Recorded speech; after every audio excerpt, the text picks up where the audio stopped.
ഇന്ന് ഞാൻ വന്നിട്ടുള്ളത് നുറുക്ക് ഗോതമ്പ് വെച്ചിട്ടുള്ള ഒരു പുത്തൻ റെസിപ്പിയുമായിട്ടാണ്. അപ്പോൾ ഞാൻ ആദ്യം അത് ഉണ്ടാക്കാൻ വേണ്ടി എടുത്തിട്ടുള്ളത് 200 ഗ്രാം ബീഫാണ് ഇപ്പോൾ എടുത്തിട്ടുള്ളത്. അത് ഞാൻ കുക്കറിലേക്ക് ഇട്ട് കൊടുത്തിട്ടുണ്ട്. പിന്നെ നമുക്കിതിലേക്ക് ആവശ്യത്തിനുള്ള ഉപ്പ് കൂടി ഇട്ട് കൊടുക്കണം. അതിനുശേഷം നമുക്കിതിലേക്ക് ഒരു 1/2 ടീസ്പൂണ് കുരുമുളക് പൊടിയും 1 ടീസ്പൂണ് ബീഫ് മസാല, പിന്നെ ഒരു 1/4 ടീസ്പൂണ് ഗരം മസാല കൂടി ഇട്ട് കൊടുക്കണം. ഇനി ഞാൻ ഇതിലേക്ക് വെള്ളം ഒഴിച്ചു കൊടുക്കുന്നുണ്ട്.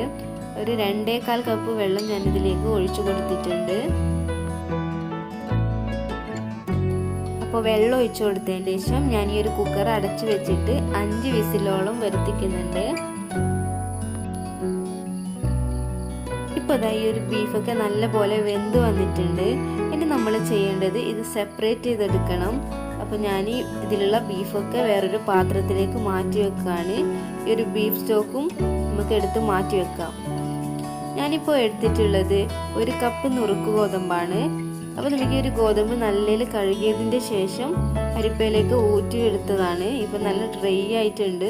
ഇനി നമുക്കിതൊന്ന് നല്ലപോലെ ഒന്ന് വറുത്തെടുക്കണം. അപ്പോൾ ഞാനൊരു പാനിലേക്ക് ഇട്ട് കൊടുത്തിട്ട് ഇതൊന്ന് നല്ലപോലെ വറുത്തെടുക്കുന്നുണ്ട്.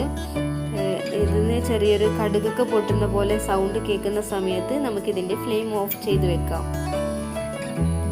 അപ്പം ഞാൻ ഇപ്പോൾ കുക്കർ വെച്ച് കൊടുത്തു. അതിൻ്റെ ശേഷം അതിലേക്കൊരു 3 ടേബിൾ സ്പൂണ് സൺഫ്ലവർ ഓയിൽ ഒഴിച്ചു കൊടുത്തിട്ടുണ്ട്. പിന്നെ എടുത്തിട്ടുള്ളത് വലിയ ഉള്ളിയാണ്. അത് ചെറുതായിട്ട് മുറിച്ച് വെച്ചിട്ടുണ്ട്. പിന്നെ ഒരു ചെറിയൊരു കഷ്ണം ക്യാരറ്റും ഒരു വലിയ പച്ചമുളകും എടുത്തിട്ടുണ്ട്. അപ്പോൾ നമുക്ക് ആദ്യം ഇതിലേക്ക് മുറിച്ച് വെച്ചിട്ടുള്ള ഉള്ളി ഇട്ട് കൊടുക്കണം. പിന്നെ നമുക്ക് ഈ ഒരു പച്ചമുളക് കൂടി ഇട്ട് കൊടുക്കാം. ഇനി നമുക്കിതൊന്ന് ചെറുതായിട്ട് വഴറ്റിയെടുക്കണം. ഉള്ളി ബ്രൗൺ കളറൊന്നും ആയി വരണ്ട. ചെറുതായിട്ടൊന്ന് വഴറ്റിയെടുത്തതിന് ശേഷം നമുക്കിതിലേക്ക് ക്യാരറ്റ് കൂടി ഇട്ട് കൊടുക്കാം. അപ്പോൾ ക്യാരറ്റ് ഇട്ട് കൊടുത്തിട്ടുണ്ട്. അതിനുശേഷം നമുക്ക് കുറച്ചുകൂടി ഒന്ന് വഴറ്റി കൊടുക്കാം.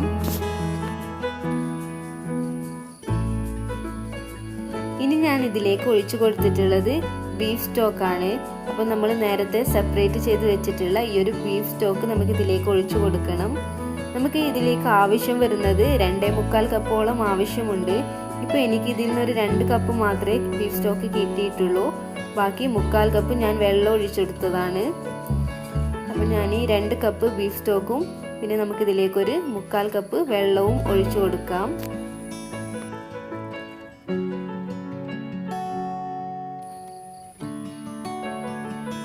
ഇനി ഈ സമയത്ത് ഇതിൻ്റെ ഉപ്പൊന്ന് നോക്കിയിട്ട് കുറവുണ്ടെങ്കിൽ ഇട്ട് കൊടുക്കണം.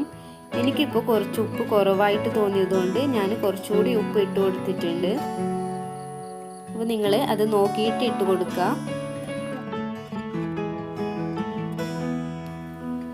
ഇനി ഈ ഒരു വെള്ളം നല്ലപോലെ തിളച്ച് വരണം. ആ തിളച്ച് വരുന്ന സമയത്ത് നമ്മൾ വറുത്ത് വെച്ചിട്ടുള്ള ഗോതമ്പ് നമുക്കിതിലേക്ക് ഇട്ട് കൊടുക്കാം.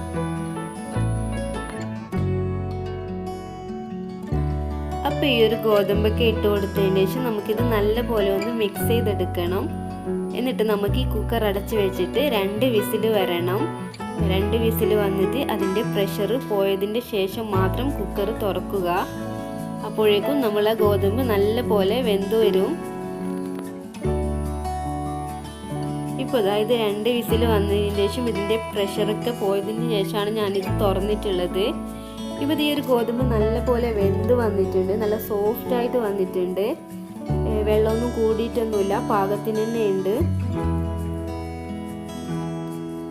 ഇനി നമ്മൾ ചെയ്യേണ്ടത് ഒരു നോൺ സ്റ്റിക്കിൻ്റെ പാത്രം എടുത്തതിന് ശേഷം അതിലേക്ക് കുറച്ച് ഓയിൽ ഒഴിച്ച് കൊടുത്തിട്ട് എല്ലായിടത്തേക്കും നല്ലപോലെ ഒന്ന് തടവി കൊടുക്കണം. എന്നിട്ട് നമുക്ക് ഇതിലേക്ക് ആവശ്യമായിട്ടുള്ള ഇൻഗ്രീഡിയൻസ് ഉരുളക്കിഴങ്ങാണ്. അപ്പോൾ ഞാൻ എടുത്തിട്ടുള്ളത് 1 ഉരുളക്കിഴങ്ങാണ് എടുത്തിട്ടുള്ളത്. അത് നല്ലപോലെ ഗ്രേറ്റ് ചെയ്തെടുത്തിട്ടുണ്ട്. നമ്മൾ ഗ്രേറ്റ് ചെയ്തെടുത്തിട്ടുള്ള ഈ ഒരു ഉരുളക്കിഴങ്ങ് നമുക്ക് ഈ ഒരു പാനിലേക്ക് ഫുള്ളായിട്ടൊന്ന് ഇട്ട് കൊടുക്കാം. ഇപ്പോൾ ഞാൻ ഗ്രേറ്റ് ചെയ്ത് വെച്ചിട്ടുള്ള ഉരുളക്കിഴങ്ങ് ഫുള്ളായിട്ട് ഇട്ട് കൊടുത്തു. ഇനി ഞാനിതിലിട്ട് കൊടുക്കാൻ പോകുന്നത് ബീഫാണ്. നമ്മൾ നേരത്തെ വേവിച്ചെടുത്തിട്ടുള്ള ഈ ഒരു ബീഫ് നമുക്കിതിൻ്റെ മുകളിലായിട്ട് വെച്ച് കൊടുക്കാം.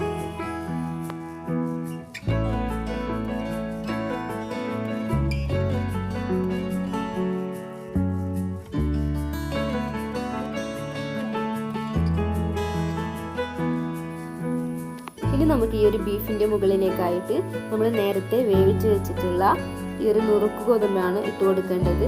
അപ്പോൾ ഞാനിപ്പോൾ ആ നുറുക്ക് ഗോതമ്പ് ഈ ബീഫിൻ്റെ മുകളിലേക്ക് ഇട്ട് കൊടുക്കുന്നുണ്ട്. ഗോതമ്പ് പാനിൻ്റെ എല്ലാ ഭാഗത്തേക്കായിട്ട് ഇട്ട് കൊടുക്കണം. അപ്പോൾ നമുക്ക് ആ ഗോതമ്പ് ഫുള്ളായിട്ടൊന്ന് ഇട്ട് കൊടുത്തതിന് ശേഷം ആ ഒരു സ്പൂൺ വെച്ചിട്ട് തന്നെ നമുക്കൊന്ന് പ്രസ് ചെയ്തിട്ട് നല്ലപോലെ ഒന്ന് ലെവൽ ചെയ്തെടുക്കാം.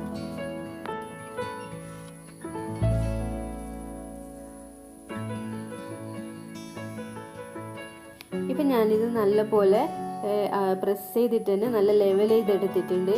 ഇനി നമുക്കിത് അടച്ചു വെച്ചിട്ട് ലോ ഫ്ലെയിമിൽ ഒരു 15 മിനിറ്റ് വെക്കണം. അതിനുശേഷം നമുക്കിതെടുക്കാം.